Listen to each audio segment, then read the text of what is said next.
Last year, obviously, an extremely young team. I felt like you guys were one of the younger teams in the country. Lots of growing pains. When you look at the team overall, which position groups did you look at as taking the biggest step forward this offseason? I could probably say everywhere because I don't think we're very good at anything. You know, we were young and then got younger with all the injuries we had. But I don't know. I think I like who we have returning. We got returners lots of places, almost every spot really on both sides of the ball. So our retention's been really good, which I think it still matters in our sport. You know, so I just feel like we got a lot of room for growth in lots of areas. We showed signs at times of having a chance to be pretty good. We're so inconsistent. You know, turnovers offensively. I like to use that term, catastrophic turnovers. I've never been a part of a group that has as many as we had.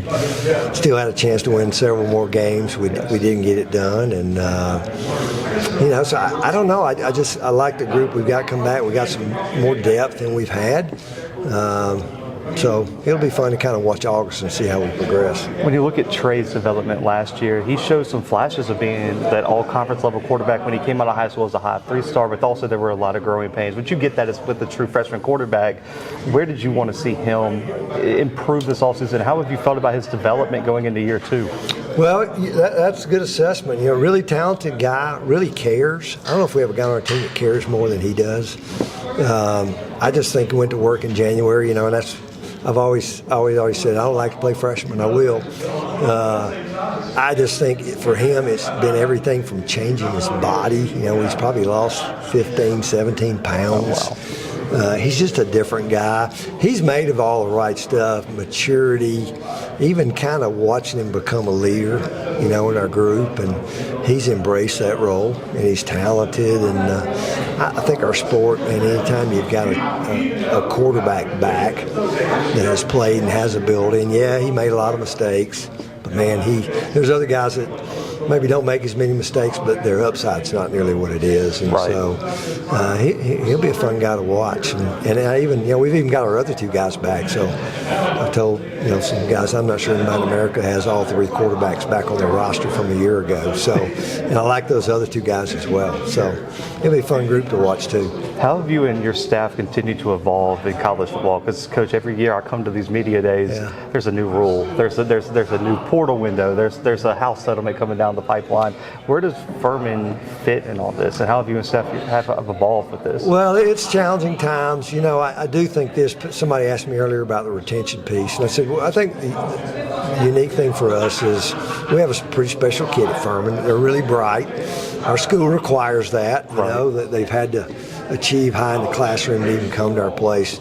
I think they truly value being there. They value the degree. They can see beyond tomorrow. I think they value the quality of people they get to be around. I think our staff is phenomenal. Now our staff's been the same for 3 years. I think they value their teammates.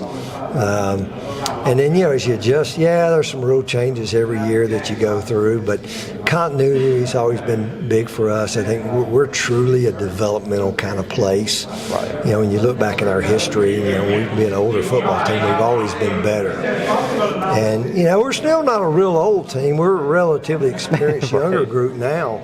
But I think you combine that with some talent, you know, because you can have all the others without much talent, doesn't matter. So again, we got a special young man to coach, and again, we've got a really good group. I couldn't be more pleased with how they've handled it since January as we head into August. I think I know one of the answers you're going to give, but a position group on each side of the ball that you feel the strongest at, and I got a feeling it might have to be safety defensively because you guys got a whole lot of all-conference level talent coming back at safety. Well, you know, a year ago was fine. I think we lost 7 of our top 8 from 23. So all new, all young. I think we lost 3 of our guys before we even played a game.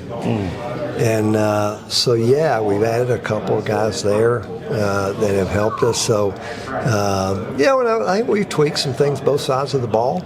Maybe it's something we didn't do a good enough job a year ago.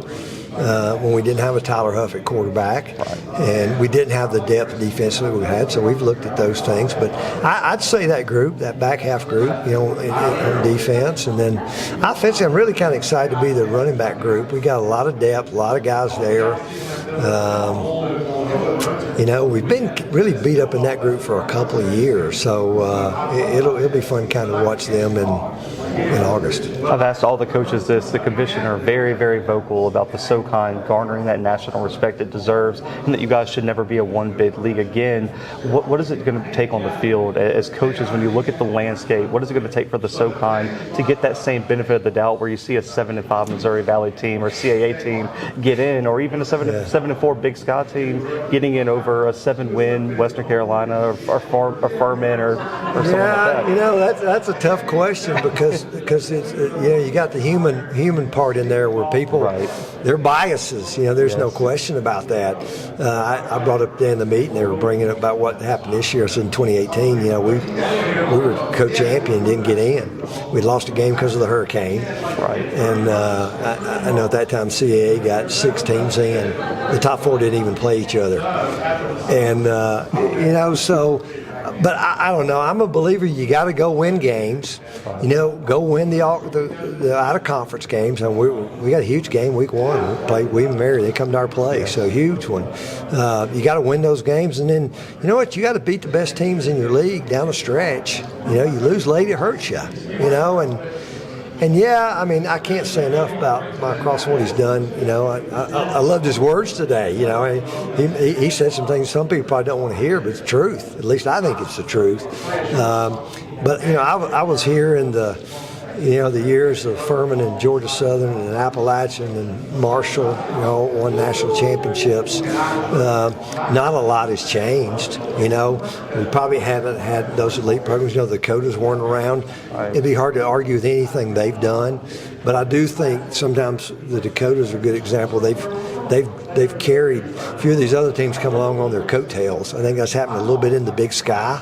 It definitely happened in the CAA for a long time, but that league's vastly different. So, and I said in 2018 we play everybody. There's a rivalry there every year.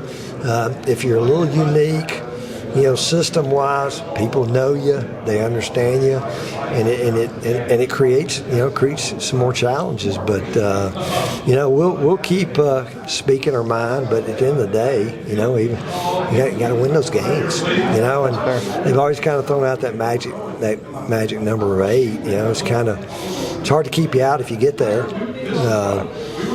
and then you putting it in somebody else's hands if you don't get there. Okay, now you add the IV, so the bubble's going to be even tighter there. No doubt. And at the end of the day, you're giving automatic bids to leagues. Maybe there's probably a few leagues that don't deserve it. Should they have an automatic bid? Probably not.